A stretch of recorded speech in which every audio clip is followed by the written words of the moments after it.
Yo, what's up guys? Welcome back dito po sa Denriga Adoy TV Sports. Well, ang ating pag-uusapan guys ay ito. Sa kartadang 1-3, dapat na po bang tumawag ng rest back, no? Or mag-acquire ng bagong player ang Barangay Ginebra? No? Nasa state of emergency na po ba? Yan at mga pa-shoutout. Bago po yan, magpapasalamat ko na si Doy TV sa ating mga minamahal na subscribers, followers. Maraming salamat po sa inyo tuloy na pagsuporta. Alright, sa mga hindi pa po kumbinsido, okay lang yan sa pagpapatuloy nito. Malalaman nyo kung anong nawawala sa inyo. Sa mga kumbinsido na, nakakalimutan nyo lang. Nagkakalimutan tayo, pindot na. Alright, so ito, bilisan na po natin guys. Mga pa-shoutout, alam po nakabangan nyo rin yan. Bibilisan ko na to. So, yun na po. Dahil nga po sa huling pagkatalo ng Barangay Ginebra, no, in-assess natin yan sa nakaraang content. Okay? Then of course, no, tayo po yung nagpasa-pasa din, no, ng mga comments ng mga Barangay Ginebra fans sa iba't ibang mga Facebook pages, YouTube channel, di po ba? Yung mga ano nila, sa loobin nila. Tsaka yung mga naiisip nila, no? Okay, maaaring maiisip nyo, may kulang eh. Either offensive player, tapos either big man para sa depensa, di po ba? At sa opensa na rin, no? Alam ko yan eh. Fan din ako. Kaya ginawa ko tong content na ito. So ito yung mga listahan na players na tingin ko lang, no? Baka naman, alright? So kung mali tayo, no, at least ito parang kumakatawan lamang po, no, sa katulad yung ng mga naiisip, ano po. Meron ako nakikitang 3 or 4 na players, no? Alright. Unahin na po natin si Greg Slaughter, no? Okay. Sinabi po ni Coach Tincon, bagamat sinabi niya na hindi sila, no? Dito wala silang ginagawa, no? Or wala sa plano, gano'n. Pero hindi naman po sinabing forever or magpakailanman, eh. Di po ba? Pwedeng i-activate yung usapin dyan. Number 2, no? So big man yan, ha? Number 2, another big man na hindi po naglalaro, na available, pwedeng kunin, no? Si Justin Chua, di po ba? Kasi ano lang naman siya kung sinong gumarap sa kanya, no? Alright? So yan, ang pangalawa, sentro yan, okay? Number 3 guys, si Matthew Wright po. Ewan ko lang kung tapos sila mag-usap ng manager ng Phoenix na si Paolo Bugia, di po ba? Kung ano na pag-usapan nila sa pagkakape, no? Alright? So is he going to go back to Phoenix dahil hindi siya babalik sa team na kanyang paglalaroan, na siya po ay nasa Gilas, no? Maglalaro sa Gilas, di po ba? Or pwede siyang true trade, alright? Number 4, Mikey Williams. Well, alam ko umay na kayo kay Mikey Williams, pero ano po ang dahilan ba't hindi po may perma yan, di po ba? Maliwanag lang sa atin, no? Hindi magkasundo sa hinihingi daw di umano, alright? So yan po, no, sila po yung mga sa tingin po natin, ano po, base po sa availability nila, di po ba? Sangkay na rin po sa ating mga natalakay dito, di po ba? So ito, walang fake news dito, kumbaga ano lang to, pag-iisipan lang to, no? What if lang naman, alright? Okay, baka sabihin nyo ayaw mo ng fake news, ayun sinasabi mo, kaya nga pinangunahan ko na, di ba? Yung mga posibleng maisip nyo, no? Okay, naisip ko rin, kaya ako po ginawa itong content na ito. Okay? Yon, kung kailangan na po ba talaga ng Ginebra, no? Para sa akin guys, hindi pa. I'm just giving you some options there, okay? Pero para sa akin, hindi pa. Okay?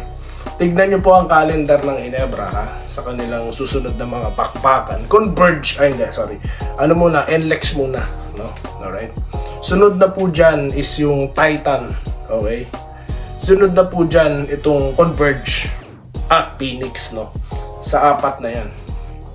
Okay? So, although NLEX is considered na malakas na kupunan din, no? Okay? Pero I think sa pinakita po ng Ginebra against San Miguel sa Dubai, no? May konting adjustment lang po yan, no? Konting tornilyo lang po yan na kailangan higpitan dyan, no? Okay? Nakapalag palag-palag no? So yun lang, may mga mistakes doon na kailangan ayusin para hindi na maulit dito, di po ba? So they seen Barrientos can do, no? Ginamit daw nila sa first quarter at ginamit sa second half.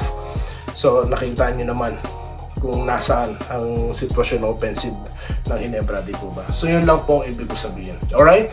Okay? So yun po ang ating masasabi dyan. Okay? Shoutout na po tayo. Okay, marami ka pang sinasabi, Doy TV, hindi naman pala kailangan. Dito tayo kay Mark Dominguez, no? Nagpapasalamat po siya sa shoutout. Ganda ng laban, ganda ng depensa both teams. Nag-set up sa fourth quarter, nag-step up sa fourth quarter si Chris Rosales. Dalawang sunod na tres sa crucial time, pati si JM Calma boss nagkaroon na ng kumpiyansa sa team chemistry, mas lalo sila lumalim. Yes, that makes them much scarier, no? Alright, malaki yung Calma, nasa 6'7", di po ba? Bawi na lang daw po, sabi ni Bon Ryan Canto. Roderick Rodriguez, talo na naman ng ating barangay, kinakain lang sila ni Junmar sa painted area.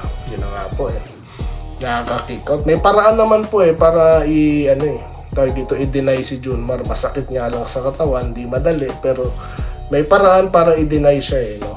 Yung mga low post threats, tawag dito, strategy na San Miguel, no? In fact, nakalapit nga ang Ginebra, di po ba? Muntik pa lang talunan no? So may paraan naman po para dyan. Dapat pahabain ni CTC ang players rotation niya, palandigan po sa dulo. Actually, naka 10 players na nga siya Di ba si David binunot niya na nga kasi wala kang yun nga sinasabi ko sa nakaraan. I mean, sa kasasabi ko lang kanina, di po ba? Na walang makitang pumuputok, no, si Coach Tim Gon. Kaya in-extend niya na yung rotation niya. Si Pinto nilaro na, si David, di ba, nilaro na, di po ba? So yun tayo So doon ko po sinasabi na consistent scoring, no, malay nyo, di ba? Pero up to this moment, no, para sa akin, hayaan muna, no? Hayaan muna, tignan muna ang sitwasyon. 1-3 kaya pa yan, no? Kayang-kaya yan. Baon 1-3 Ginebra ngayon. Okay lang yan, no? Alam nyo naman ng bida, pabugbog muna. Ramil Raimundo, shoutout po sa inyo, sir. Alright, watching always from Quezon City. Alright. Ma'am Irene Quillas, no? Nagte-thank you. Christian Arahan ng UK. Maraming salamat po. Alright. Sorry. Sydney, Australia pala. Si Sir Bonifacio po pala ang taga-UK. Alright. Ayan. Vincent Nava, Bon Ryan Cantor, Andresito Alantason, Sir Carlito Protasio.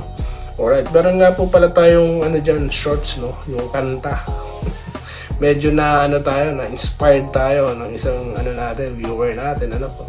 Hindi ko na alam kung subscriber na natin, po.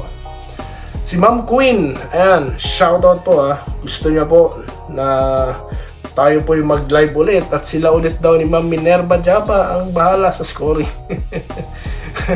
Gusto niya ng kasi okay, no, kahit talo, positive tayo lahat di ba?